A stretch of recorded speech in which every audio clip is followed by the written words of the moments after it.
Yes, nice painting. Hello everyone, going to be showing you 4 paintings today.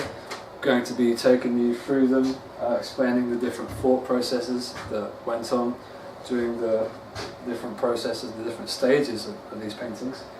And yeah, I'm going to be explaining things like the titles, and going to be getting the camera, showing you close-ups of different marks and explaining those.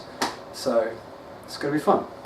So with Retrievable Breakdown, I wanted to create a painting that had a different colour background, a different palette.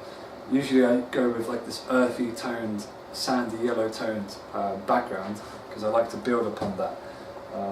But with this, I started with this grey, mild, kind of urban toned background, and I was interested in what can really happen from there. So after that, I was laying down some colour that I never really used before, and it was a different palette to what I was used to. And that was because underneath here there was like these greens and purples that were kind of murky and a bit grimy, because I wanted to try something different. But I wasn't happy with it. It wasn't really working with me, and I thought this is not what I want to do. So I was like, okay, let's just scrap that and let's just bring in this vibrant, powerful red. And it was a big, bold move.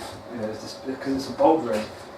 It's really it starts from the edge of the canvas, and I just remember zipping in. It's one of those moments where you just go for it. You just do it. You don't know exactly what's going to happen. I didn't know it would look exactly like this, but I just went for it, and I love this piece, this part particularly.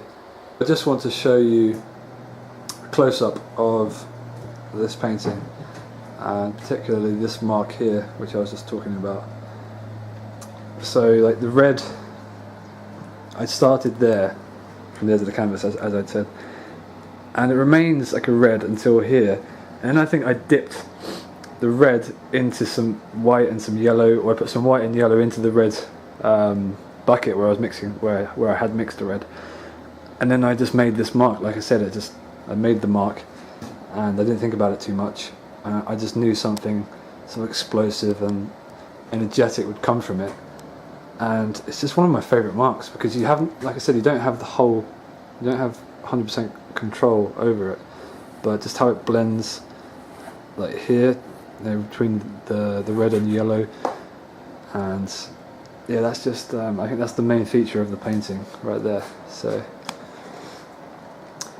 I think this painting it reminds me of some fireworks, and at the time when I was painting it, it was Chinese New Year, and I felt like, I don't know if it was subconscious or it just crept in, you know. I feel like there are these kind of fireworks, and it's Chinese New Year with the red and the yellow, which are very sort of Chinese cultural colours, you know.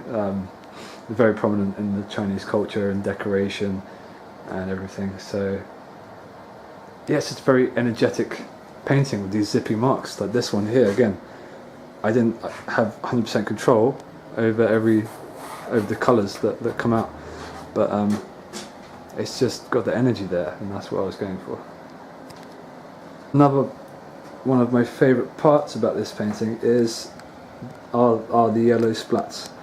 So I'd laid it down. Actually, for the most part of this painting, it was painted on the floor. So I had the painting on the floor at my studio at university, where I painted this back in February.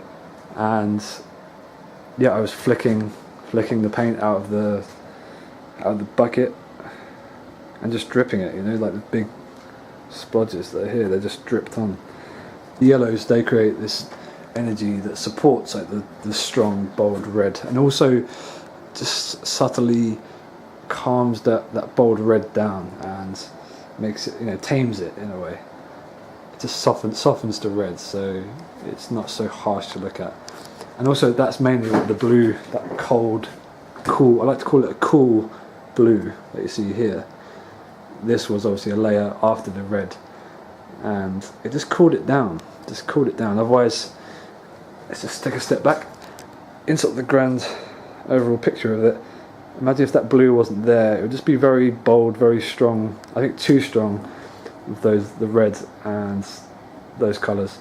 So I used the blue to cool it down, but then I thought it was too cool, too sort of cold, and I'd done too much to the red, and so I'd painted this black section in the corner here, and so that was part of the decision to do that. But obviously, oops, falling over here, the black line that had started in the background there, obviously it works together with this black corner, so it's creating that balance across the whole field of the canvas.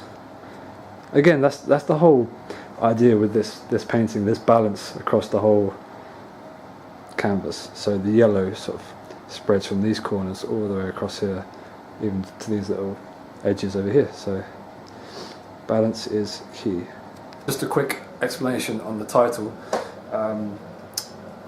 It's called Retrievable Breakdown, and it came from the term irretrievable breakdown, which is a term they use when to file for a divorce, and that's when both parties are happy and they agree that the marriage can't be, they can't resolve it, and it's just they're both happy to go their separate ways, and through no fault of anyone's, it's just that's it. They couldn't pick it back up.